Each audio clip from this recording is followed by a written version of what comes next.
Operation సింధూర్తోనే వణికిపోయిన Pakistan అవాకులు చవాకులు పేల్తూనే ఉంది. అమెరికా గనక దాడి చేస్తే తాము భారత్పై అటాక్ చేస్తామని చిల్లర మాటలు వల్లిస్తోంది.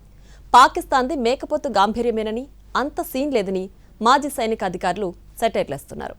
పాకిస్తాన్ మంత్రులు, ఆర్మీ అధికారులు, హైకమిషనర్ల నోటికి హద్దే లేకుండా పోతోంది. భారత్పై నిత్యం విషం కక్కడమే పనిగా పెట్టుకోవడం అలవాటైపోయింది. చేతిలో తుపాకీ పట్టుకుని హడావుడి చేయడమే తప్ప ఒక్క పిట్టని కాల్చని పిట్టల దొరల పాక్ మాజీ హైకమిషనర్ అబ్దుల్ బాసిత్ ఓ ఇంటర్వ్యూలో ఇండియాను నాశనం చేస్తాము అంటూ డాంభికాలు పలికాడు.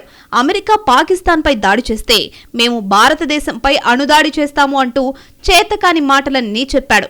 పాశ్చాత్య దేశాలు తమను టార్గెట్ చేస్తే తాము భారత్పై దాడులకు దిగక తప్పదు అంటూ కమెంట్స్ చేశాడు. ముంబై, న్యూఢిల్లీ లాంటి నగరాలపై మరో ఆలోచన లేకుండా దాడి చేస్తామని చెప్పారు.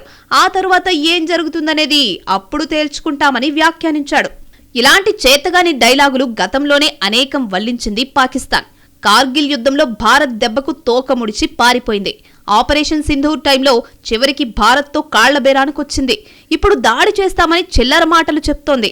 ఒకవేళ భారత్పై దాడి చేసినా, అలాంటి ఆలోచన ఉన్నా ఆ క్షణంలోనే పాకిస్తాన్ను ప్రపంచ పటంలో లేకుండా చేసే సత్తా ఇండియన్ ఆర్మీకి ఉంది అన్న విషయం మర్చిపోతోందని మాజీ సైనికాధికారులు చెప్తున్నారు.